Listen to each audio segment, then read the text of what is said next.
Hello and welcome to the John Ark Show. Today's episode is called Millennial Dating Trends.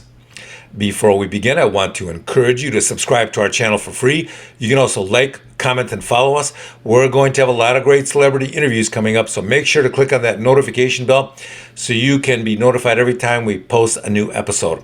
Also, we ask that you post a link to today's episode on all your social media to help us get the word out.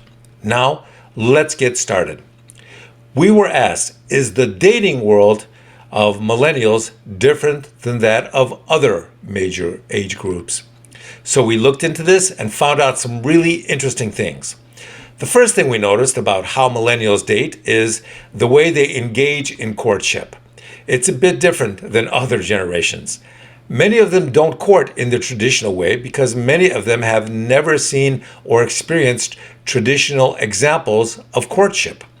They come from one-parent households, and so that is their reference point. Another problem with all their references is that the only thing they know about courtship is what they see in the movies or on TV or streaming services. Remember, millennials spend 4 or 5 hours a day playing violent video games, shooting each other or shooting monsters or some other nonsense. So this has programmed their worldview of the way people interact with each other, and oftentimes it's contentious, it is hostile, and it is disrespectful. The next thing that affects their view of dating or romance is how transactional they are. Many millennials will split the cost of their first few dates and then keep doing that. Now, when you establish that level of cost sharing early on, it can help prevent problems later, but it can also eliminate a certain level of romance from the entire dating encounter. Another problem with their view of romance is that it prioritizes money over romance. When you establish that precedent early on in the relationship, then it can turn into something other than romance. It can turn your new romance into something that resembles an encounter rather than a romantic get-together.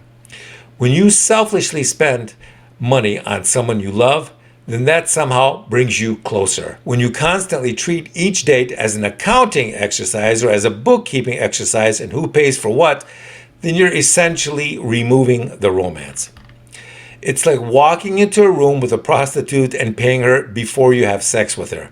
Doing that removes all the romance immediately and renders the encounter a purely physical or recreational one. The notion of introducing such selfish money management behavior into your romantic encounters seems to place them on a level that is devoid of actual or real intimacy.